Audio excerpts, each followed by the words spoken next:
Okay, I'm back for part three of starting a business from scratch. Um, I'm gonna give people a couple of minutes to join in, and we're gonna get going on where we're at in probably our fourth week of starting a business. Today's a pretty bad day. We're getting a lot of rain and a lot of wind. But we got a business and we got business hours, so we have to be here. And I think this is where you really start making your money and actually proving to yourself and to, I say, the universe that you're going to be here. It'd be real easy for me to say, hey, nobody's going to come in here today. I'm just going to close the door, stay at home, don't have to pay anybody, employee or anything to come in. But if you're going to prove to the universe and prove to yourself and to everybody that this is going to be a business that's going to be here and it's going to be solid, you got to show up. Matter of fact, I'm going to take a quick walk, let you look real quick. Even a car wash and all this rain and all this stuff we got. I'm going to see if I can reverse the camera. This is a car wash right beside me. They wash cars. They're open today. Nobody's going to get the car washed in all this rain, but they're still open. And if you see all the other businesses, they're still open. So what you have to do when you're going into business, you have to really be dedicated and you got to show up. Regardless if nobody else shows up and be there, you have to be here. So I'm going to give it 1 or 2 more minutes, and then I'm going to go ahead and give an overview of how things went for us this week. Okay. All right, so I'm going to go ahead and get started so it won't take too much time. Where this week was the first week that I stepped away from the business. Once you start a business and get it up and running, it's very important for you to be able to step away and stop working so much in the business and start working on the business.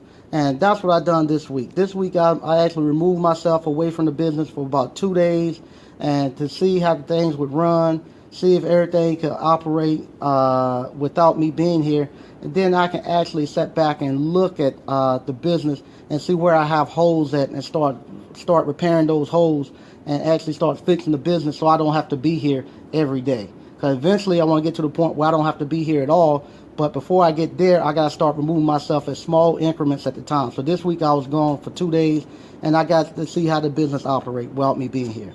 One other thing we had this week, we found out when we first started, we brought in a bunch of people to come in to actually help us wash and get materials ready to be sold on the floor.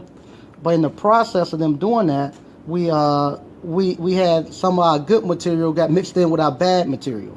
So when that happens, it's just like in the manufacturing facilities. When you have a bad run of product, what you have to do, you have to actually go and find out where the bad run is at. So I'm going to go here and show you how we done that. What happened, we had a bad run of dryers.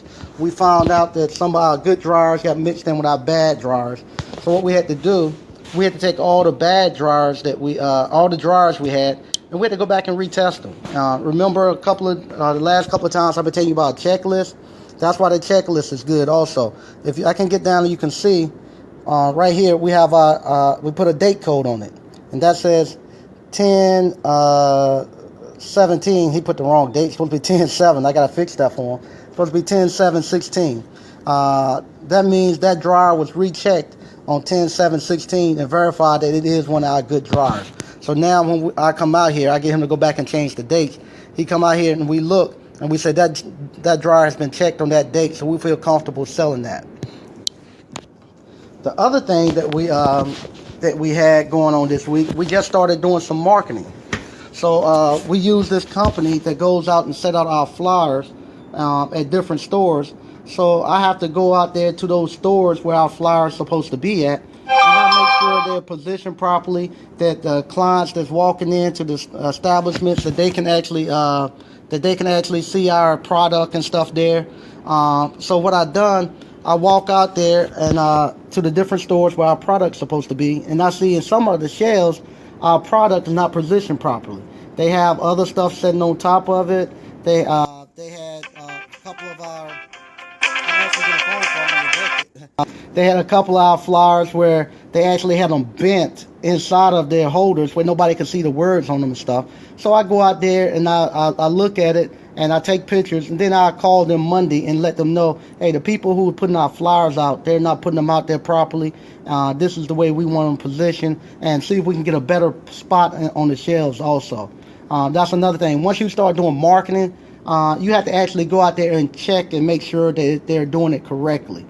You can't just blindly give somebody your marketing stuff and expect them to go out there and going to put it in exactly the way you will. So when they're going to start doing marketing, you go out and check on it. Matter of fact, I'm checking on another marketing we have. Let me see if I can switch the camera. Right here, if you can look, this is the guy who does our Craigslist and OfferUp, all of this marketing. I have to go out here and I look on Craigslist and I look on all those different platforms where you're supposed to be putting out stuff, and I verify that it actually is there.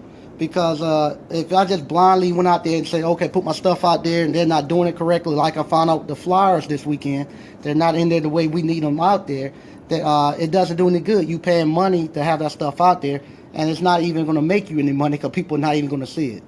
So that was there. Also with our web page, we have our web developer is actually taking a little bit too long to get our page up. So I have to go there Monday to actually tell him, hey, we got to hurry up and get our page up. It's essential that the real estate people can go there and get our products and start moving them. So that's where we're at. That's what I was doing this week. But my step away, what I've done, like I said, when you start a business, you have to actually start to remove yourself. You can't be here at this business every day, 24 hours, the whole time the business is open. Because what happened, your employees get too dependent of you being here and dependent on you as a crutch, that if you start to leave, that nothing would get done. So this week, I took Thursday and half a day on Friday where I actually removed myself. And when I removed myself, I didn't put the whole business on them. I knew Thursday is actually a slow day. So that's been a slow day. They're not going to get a lot of traffic in. Also, I knew on Thursday, the things that I wanted them to do, like start loading into Craigslist, taking pictures, propping the equipment and stuff. That's something that we have done over and over and over. So what I've done, like I was telling you, when you're starting a business, they're talking about business plan. Same thing right here. I wrote out how to open and close the store, how to create sales receipts, everything. So all that stuff is wrote out on notebook paper for right now, and that's what the employees get. They get that, and what they do, they go in and they read that and they try to duplicate exactly how I would do it. And what will happen, some stuff I do just because I know it got to be done. I just do it involuntarily. I don't even think about it. I don't do it. So I forget to write it down.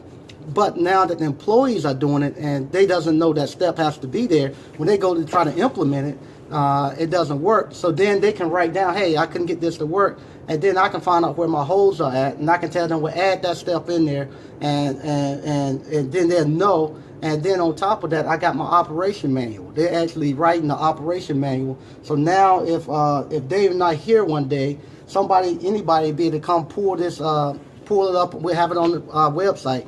They can pull up how to do a sales receipt. They can pull up how to add the Craigslist. Everything we do will actually be on that paper, which will actually go to the internet. And that's how you actually remove yourself from being here and don't have to be here every day. You actually have them write out the step by steps what they do every day, and then you put it into a document, and then you can give it to any and everybody, and they can follow it. And so that's how I remove myself for this week. Other things that I'm going to tell you too, if you're going to remove yourself, you don't start with the most important functions. You do small functions that requires some time, but isn't the gist of your business. If you give them too big of a function to do, it'll actually stall your business down. So what I do, I give them small things They are easy to do, and then as they get those things implemented, then I start to add more and more things and harder tasks for them.